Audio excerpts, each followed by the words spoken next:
So whereas most other weapons in Splatoon shoot out ink bullets, and rollers and other sloshers shoot out globs of ink, the Bloblobber, a literal wash tub, throws out bubbles? Fucking bubbles! The bubbles bounce for a long time, but they're the slowest projectile in the game as far as I can tell.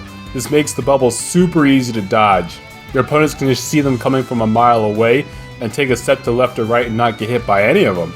Combine that with the fact that half the people playing this game are basically playing on a McDonald's free Wi-Fi connection, and good luck trying to hit anything with this. These bubbly projectiles give the Bloblobber a low skill floor, but also a low skill ceiling. It's easy to pick up and do well with immediately, but it's hard to do amazing with it. People think that this weapon has an infinite range, but the bubbles shrink pretty quickly. The damage per bubble is a constant 30, but they get even easier to dodge at longer range. The Bloblobber can do a lot of things decently, but nothing amazing.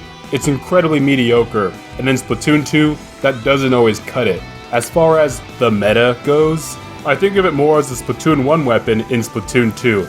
It's pretty good at pushing objective and maintaining map control, which were great qualities in the first game, but for Splatoon 2, in my experience, it's all about kills, kills, and more kills, and that's something the Bloblobber struggles with compared to other weapons. And before anyone asks, yes, it's pronounced Bloblobber, not Bloblobber, although I honestly don't care how you pronounce it. If you don't believe me, just ask Sheldon for some tips on the weapon, or check with Arrested Development. Why should you go to jail for a crime someone else noticed? You don't need double talk, you need blah blah blah. Blah blah blah, no habla español.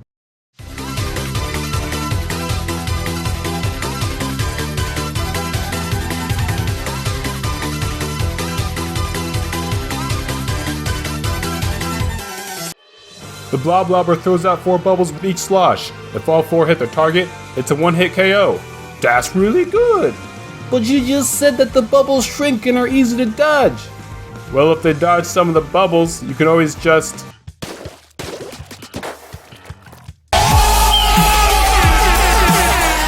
The Bloblobber is like an amalgamation of a bunch of different weapons, carrying each of their strengths and weaknesses. It's a slosher, so it can hit targets that other weapons can't. And the Bloblobber can be played like an anchor weapon where you hang back, stand up on a platform, and support your teammates from a distance, so it's sort of part heavy splatling.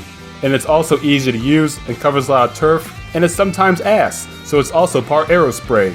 And the bubbles follow an arc trajectory, so it's almost like it's part sub-weapon. And it's a burst fire weapon, and if all the bubbles hit, it's a one-hit KO, so it's also part H3. In fact, some people call the Bloblobber the B4, because it has 4 Bs in it, and it shoots out 4 bubbles. So it's like L3, H3, B4. But like, don't call it that, because it sounds kind of stupid. Let our powers combine.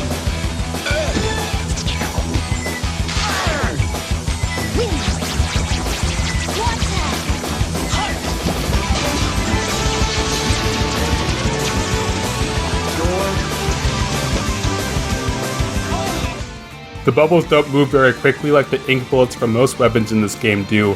However, like an unemployed uncle, they do just kind of hang out for a while, which makes the Bloblobber good at defense. If someone's coming towards you, you can throw out some bubbles in their path and they'll be physically in their way and doing damage to them. Throw out a bunch of bubbles, they won't be able to approach you at all. Oftentimes you can get kills off screen from bubbles you threw out 10 years ago. Also, the Bloblobber, at time of writing this, is the only weapon in the game in which ink bounces off of walls and floors. This puts it in a very unique position where you can attack opponents that other weapons wouldn't be able to otherwise reach. You might not get the kill on them, but you're able to at least suppress them. It's a good weapon if you like to prioritize pushing objective over getting kills.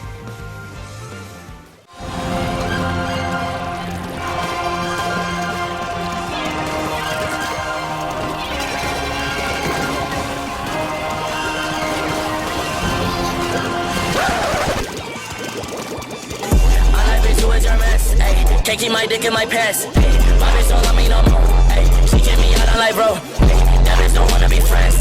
I give Doctor, help me. Doctor, she pushed me to the limit. Got inside my heart. Doctor, take care of my emotion. Bad, This weapon is built for controlling mid and maintaining map control.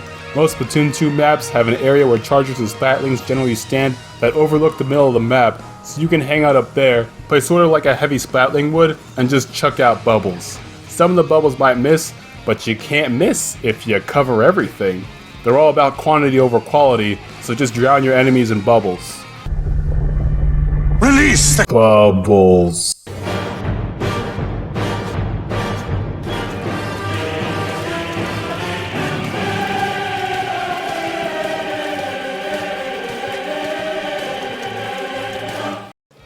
That being said, unlike the typical statue weapons, the Bloblobber doesn't have to charge up and has a pretty fast kill time, assuming all 4 bubbles hit. So if you need to rush in and get sloppy up close, you can do that. I do have some bad news for you though. In order to fully unlock the potential of this weapon, you're going to have to do math. It's fine, the math is just simple geometry. The bubbles bounce off of walls at the same angle, reflected across a line perpendicular to the surface they contacted. It's a mirror, it's like a mirror. The steeper the angle, the steeper the reflection. You can get some nice 2000 IQ trigonometric kills by getting lucky when you angle your bubbles. I mean, totally intentionally calculating the deflection.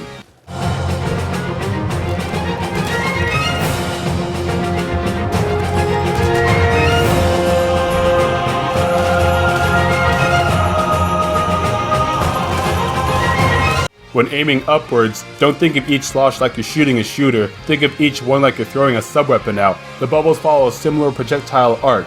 If you need to attack someone up high or on the other side of a wall, just angle up high.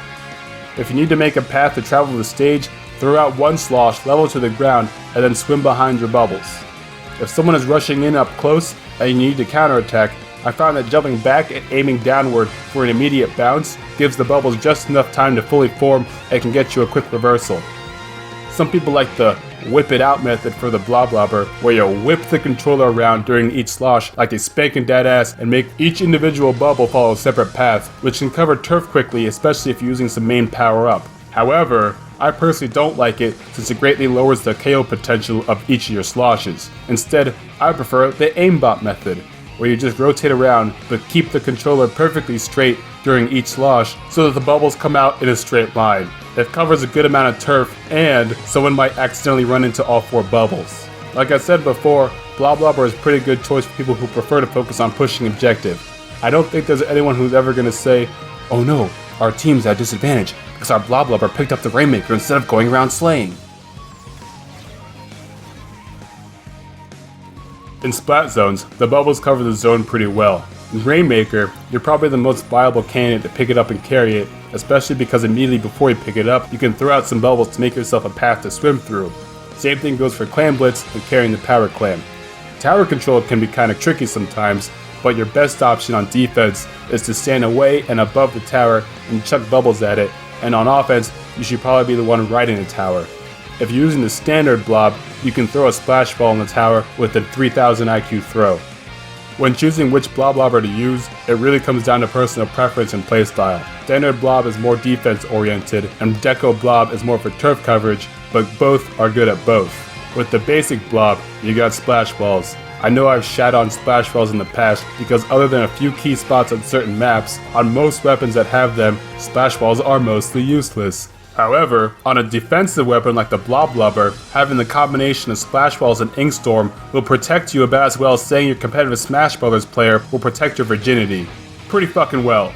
Throw them out to protect the zone or protect your side of the map from towers, clams, and Rainmaker pushes. You can throw the wall out in one direction and throw Inkstorm out in a different direction to simultaneously protect 2 fronts. With Blob Deco, use Sprinkler to charge up Suction Bomb Launcher. That's it. Make sure you always have a sprinkler going at all times. Suction Bomb Launcher isn't always the best at getting kills due to their delayed explosion giving your opponents plenty of time to dodge, but it's great at controlling space, making paths for your teammates, or in any mode, telling the other team to get out of here! With your special fully charged, in Rainmaker you can throw a sprinkler next to the Rainmaker's shield to start popping it, then use Suction Bomb Rush to make a path for whoever picks it up. A technique that I have yet to perfect myself, but I think has a lot of potential, is when you're using Suction Bomb Launcher with the Bloblobber, you can switch to a double finger grip on your triggers, simultaneously throw suction bombs and bubbles to create a maximum no-no zone.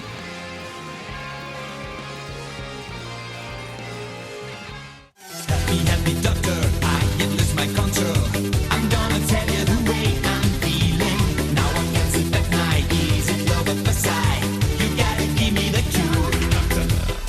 not a whole lot of nuance here when it comes to abilities. The more bubbles you throw out, the better, so Ink Saver Main can help you throw out more bubbles. Main power-up increases the turf coverage of each bubble, which is a pretty useful ability, but I don't recommend using more than one main. Quick respawn is good because more bubbles again sooner, and special charge up helps your specials charge up. And that's it! Thanks for watching, and thanks for helping me hit 10,000 subscribers. The 10K Q&A will happen eventually, so if you have a question, or if you have a tip for the Bloblobber, or both, feel free to leave it below. Now here's some clips of me washing away the opposition.